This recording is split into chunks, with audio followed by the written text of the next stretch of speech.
হ্যাঁ, কি হুম। ঘুমাইছো? না স্যার, ঘুমাইনি, আমি আপনার জন্যই ওয়েট করতেছি স্যার।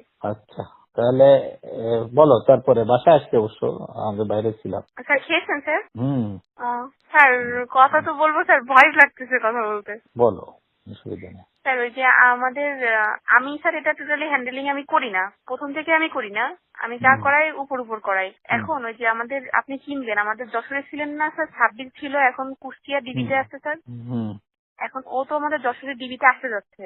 হুম এখন বিভিন্ন জায়গায় ও তদবির করার চেষ্টা করতেছে, এবং ও আমাদের এসপি হুম স্যারের সাথেও যোগাযোগ করছে। তা হুম। এসপি স্যার ওকে একটা অ্যামাউন্টের কথা বলেছে যে এই অ্যামাউন্ট দিলে ও আসতে পারবে যশোরে। কত এসপি কত চাইছে?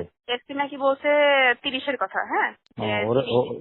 এসপি রে 30 দিতে হবে। হ্যাঁ, এসপিটা 30 দিতে হবে। তা ও হুম বলেছে কি যে স্যার আমার যদি 30 থাকতো তাহলে তো আমি এখন মানে সিঙ্গাপুর থাকতাম, এই কথা বলছে সাব্বির।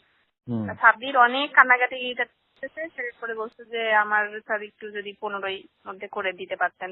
এই কথা নাকি আমাদের এসপি স্যারকে বলেছে, আনিস স্যারকে। স্যার, ও এটা সাব্বির ভালো হবে না। সাব্বির আমি চিনি, ও আমার কাছে ছিল খুব। না, সাব্বির এটা কিন্তু উনাই ডাইরেক্টলি কিন্তু এসপি স্যারের সাথে কথা বলেনি। এটা হ্যাঁ একজনের মাধ্যম দিয়ে বলানো হয়েছে। সে আবার আমার চাচা হয়, বুঝছেন। তার সাথে আবার হ্যাঁ। আমাদের আনিস স্যারের সম্পর্ক ভালো। তা সে বলছে কি যে ভাই আপনি তাহলে একটু যদি আনিস স্যারের সাথে কথা বলে দেখেন যে আমার যদি আনতে পারে তাহলে কেমন কি হয়। তা তখন সে না, বলছে ঠিক যে আছে। সাব্বির ও ও ডাইরেক্টলি এখনো কথা বলেনি। এটা ডাইরেক্টলিও অসুবিধা, আর ও আনিসকেও পারবে না। ও আনিস থাকতে আসতে চায় না, আর আনিসকে পারবে না। আনিসকে 30 লাখ টাকা দিলে ও কোথাতে কি করবে?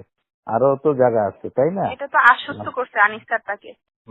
আনিস বলছে যে এত দিলেই আসতে পারবে। আসে এত হ্যাঁ, দিলেই আসবে কিভাবে? এটা ডিআইজি না, ডিআইজি পোস্টিং না দিলে তো আসতে পারবে না। হ্যাঁ। এখন তারপরে আমি তো চাচারে বলছি যে আমি মনির হুম, স্যারের কথা তো স্যার আপনাকে বলছি যে হ্যাঁ।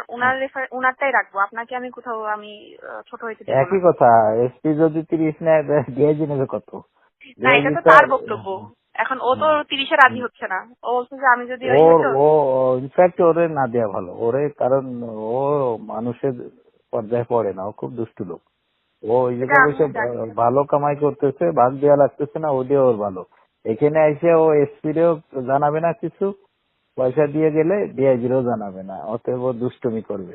ও আচ্ছা। ও জায়গায় যাওয়ার লোক আছে। ও আচ্ছা। হ্যাঁ, ও তো আসতে চাচ্ছে স্যার। ও হলো মুক্তিযোদ্ধার সন্তান প্লাস আওয়ামী লীগের লোক। আর সাব্বির স্যার তো স্যার, আমরাও চাই তোফায়েল ভাই আসুক।